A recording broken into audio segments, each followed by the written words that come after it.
The Buck Knives TRX Slim Pro, new for 2022. You know, they upgraded the model. Now it's got Torx construction. The pocket clip's been slimmed down. It's Cerakoted. It's got insert, you know, for reversible carry. Thumb studs are changed a little bit. I haven't seen a micarta, but they show green, orange, and black G10 S30V.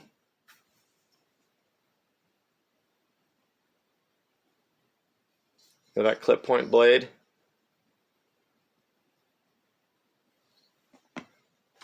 $109. Everybody's $109, $114 from Buck Knives directly. Shows orange, green, and black. Cerakote Pocket Clip talks a little bit about the new TRX features, the Torx. Screws over the standard rivet assembly. You know, the design pocket clip, which is Cerakoted. Overall length, S30V, and this is nice, 3.3 ounces. Blade thickness.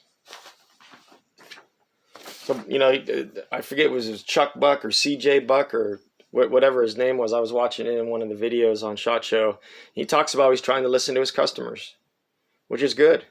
Buck has just been resting on its old designs for too long. You know, I know they're popular with a lot of people, but a lot of the newer, you know, people into the hobby have shied away from them, also because their quality control suffered so bad. So I haven't had good luck with Buck at all.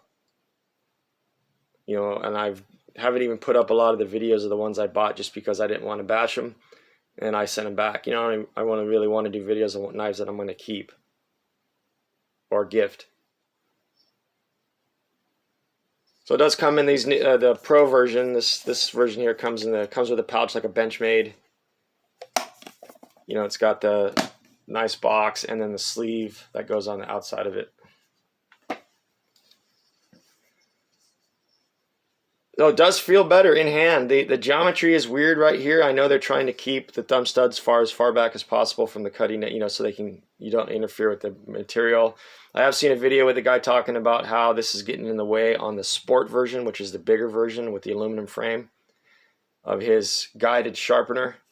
You know, I'm not quite sure about that yet. I don't have a guided sharpener. I just use a sharp maker, so I don't think it's going to affect me too much.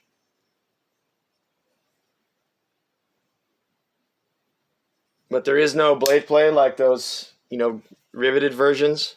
I like it. It feels solid. The only problem here on this knife is typical Buck geometry of the lockback.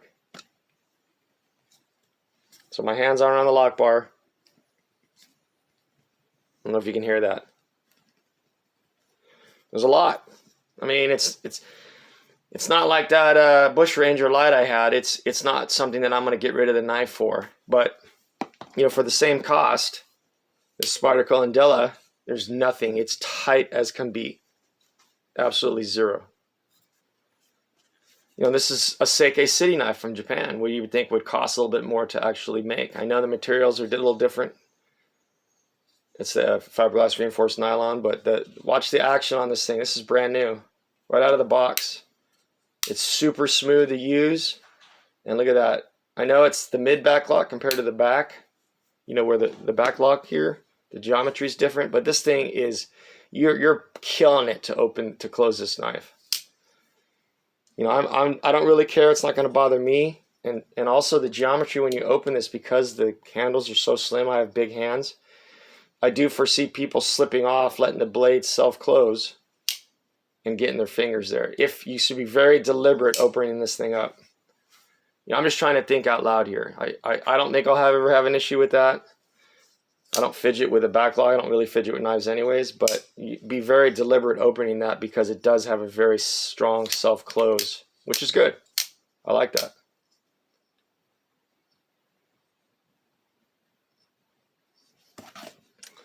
So to the Indela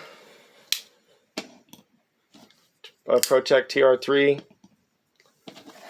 and then obviously the Buck Avid. This thing You know, this is my experience with Buck. This thing I've worked on and worked on I don't know how many times. And look at that. I cannot fix that. This is my wife's knife.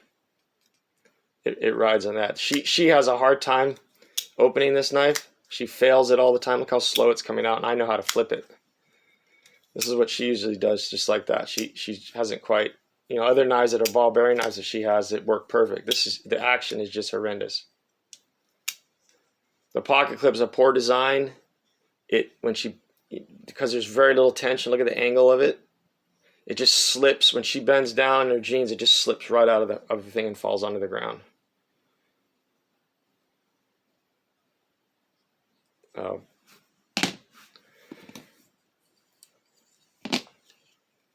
So they have up their game.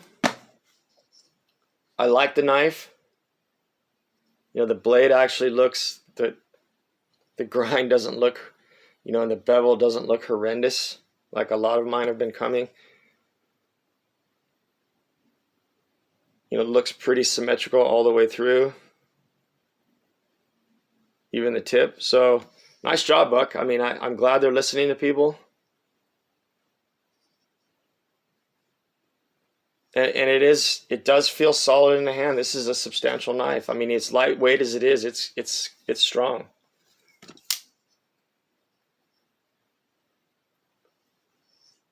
So I'm definitely going to keep it. It's just a classic knife, and I do love the colors of this.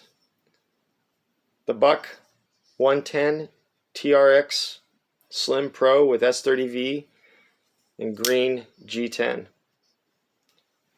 Hope everybody's well.